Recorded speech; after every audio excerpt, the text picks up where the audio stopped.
Goal besar kami jelas, kami mau mendeklar kepada dunia bahwa biji kakao itu adalah emas dari hutannya Indonesia. Kami Indonesia bukan cuma pengekspor biji kakao, tapi kami punya produk yang siap bersaing secara internasional.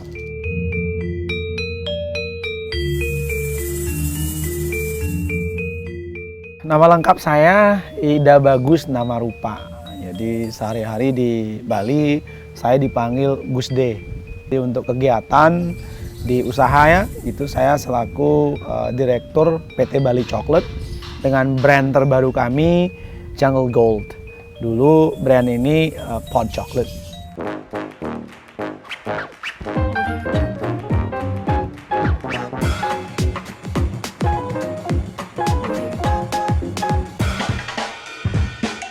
Kalau bicara Jungle Gold atau Pod Chocolate dulu ya, ini kan kami ada tim ya, salah satu pendiri yaitu Toby Garrett namanya. Jadi dia partner kami, CEO kami dari dulu dia warga negara Australia, tapi dari lebih dari 16 tahun dia sudah menjadi warga negara Indonesia. Nah, disinilah kami memang dari awal jelas pecinta coklat, walaupun background kami awalnya adalah pelaku pariwisata lah, tourism gitu, tapi dengan banyak sekali situasi-situasi yang di sekitar kita, mulai dari ketidaktahuan kami bahwa buah kakao ini bisa diolah menjadi coklat, dan kami juga menyadari bahwa kalau bicara coklat, orang Indonesia itu selalu berpikirnya itu dari Eropa gitu, dari Swiss, dari Belgia. Nah, dan juga dengan melihat harga kakao dari petani, biji kakao ini sangat murah, bahkan untuk dijual kepada pembeli pun sangat susah. Nah, ini banyak sekali pertimbangan kami di tim pendirinya PT Bali Chocolate, sehingga kita mencoba, ini sudah 11 tahun yang lalu gitu. Jadi kami mencoba untuk men-added value. Karena apa? Indonesia yang merupakan negara terbesar loh, nomor 3 di dunia yang menjadi penghasil biji kakao, tidak menghasilkan coklat premium di internasional. Nah, seperti itu.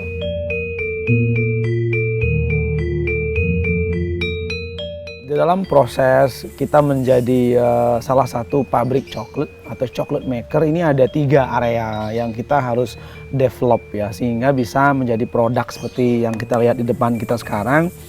Yang pertama itu challenge-nya beda-beda ya, di sisi raw material area, bahan baku lah ya. Jadi bahan baku itu kan sangat tergantung kepada petani. Nah, jadi secara perputaran begini, untuk mencetak coklat premium kita butuh biji kakao yang kualitasnya bagus. Nah, kapan biji kakao ini kualitasnya bagus? Ketika pohon kakaonya sehat. Nah, kapan pohon kakao ini sehat? Ketika si petani kakao ini bangga, bahagia, dan merasa hidupnya terjamin menjadi petani kakao. Makanya dari situasi ini kami harus develop dengan khusus ini petani ini, karena kan saya udah cerita tadi ya, harga cuman 15.000 sekilo, itu pun kalau ada yang beli, dan petani kakao tidak paham mengidentifikasi mana biji kakao yang bagus, yang kualitasnya cukup untuk diolah menjadi coklat premium. Beda dengan petani kopi. Petani kopi kan mereka ngerasain sendiri, mereka bisa ngolah sehingga they know how to identify. Oke, makanya pertama kita belajar bareng petani nih. Belajar bagaimana merawat pohon kakao, bagaimana stop penggunaan pestisida, bagaimana stop penggunaan zat kimia. Nah, sekarang petani kami itu memakai pupuk dari pupuk-pupuk kompos, ya, pupuk hewani, pupuk kompos seperti itu, dan untuk mengganti pestisida, kontrol hama, kita datangkan akademisi bagaimana menghilangkan hama tanpa harus semprot pestisida. Pasca panen bagaimana fermentasi selama 5 hari tanpa menggunakan zat kimia. Proses pengeringannya bagaimana, proses sortasi biji bagaimana, sehingga dia menjadi biji kakao yang berkualitas. Nah, setelah ini bisa mereka lakukan, kita berkomitmen kasih harganya biar mereka bahagia, nggak 15.000. Di awal kami kasih harga 35.000 di awal. Nah, hari ini kami selalu membeli di harga 50.000. Nah, oke, jadi di level raw material khususnya biji kakao sudah nih. Nah, tinggal kami copy paste pola ini ke bahan baku yang lain. Kita butuh banyak bahan baku nih, kayak biji mete, gula merah, garam laut, nanas, pisang, kacang, dan lain sebagainya. Pola ini kami copy paste ke petani-petani yang lain gitu. Nah, area yang kedua, kita juga harus mendevelop tim Siapa nih? Kan dari hulu ke hilir bahasanya. Hulunya adalah bahan baku si petani, di tengah kami PT Bali Chocolate. Nah, bagaimana kami mendevelop resep, mendevelop packaging, mengurus izin, standarisasi, rasa segala macam sesuai keinginan pasar, sehingga memang muncul dan lahir sebuah produk premium. Ini juga panjang karena kita tahu di Indonesia nggak ada universitas khusus yang tempat orang belajar bikin coklat, nggak ada gitu loh. Nah, ini juga panjang di sini. Jadi kami seperti company semi academy, kita ngedukasi dulu calon tim kami gitu. Nah, udah selesai nih, tim sudah. Nah, hilirnya siapa? Hilirnya tentu saja pasar. Ya, kalau ekosistem ini tidak balance, tidak jalan, pasti akan stuck. Makanya kami harus membangun sebuah ekosistem. Hilirnya adalah pasar.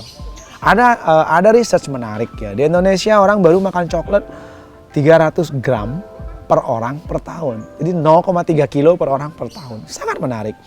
Dibandingkan dengan orang Eropa yang sudah konsumsi coklat 9 kilo per orang per tahun. Nah, ini merupakan, wah ini challenge buat kami di POD atau di Jungle Gold ya, di PT Bali Chocolate gitu. Sehingga kita membuat konsep pabrik kami itu menjadi tempat belajar yang kami kasih nama edutourism. Jadi orang berkunjung melihat pabrik, sebelum mereka mencoba rasa dari coklat ini, sebelum mereka memfitnah bahwa coklat ini bikin gendut dan segala macam, kita edukasi dulu. Jadi di dalam setiap batang coklat ada apa saja? Ada apa saja? Oh, ada gula, oh gula merah, oh ada garam laut, oh ada petani yang terlibat. Jadi jelas di sini ada experience, ada edukasi, ada knowledge. Nah, experience-nya di edutourism kita yang ada di pabrik satu-satunya orang bisa membuat coklat sendiri, dicetak sendiri, kasih nama, dibawa pulang seperti itu.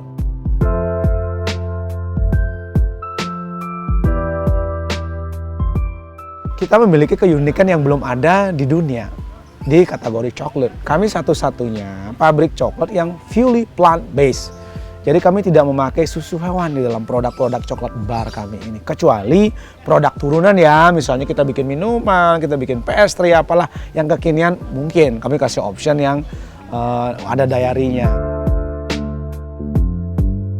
Kami memang sudah menjadi plant-based jauh-jauh beberapa tahun sebelum pandemi. Tapi ini akan mendapat angin yang sangat luar biasa di era pandemi. Karena kan orang shifting nih. Nah, coklat kan belum makanan pokok nih, tapi orang mau nyamil.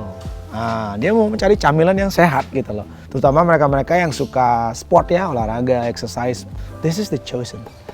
Jungle Gold ini udah camilan sehat, produk asli Indonesia, premium pula gitu loh. Makanya konsep kami adalah bagaimana ABGM ini kerja bareng. A-nya akademisi, B-nya bisnis itu kami ya, G-nya government dengan regulasi-regulasinya atau dengan support-supportnya. M ini media nih mas-mas nih dan masyarakat.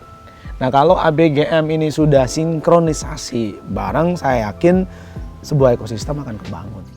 Sebelum pandemi kan memang terus terang pasar terbesar kita adalah wisatawan mancanegara yang datang ke Bali.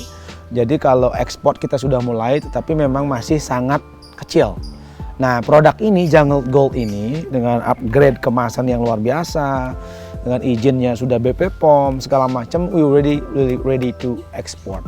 Goal besar kami jelas, itu kami mau mendeklar kepada dunia bahwa biji kakao itu adalah emas dari hutannya Indonesia.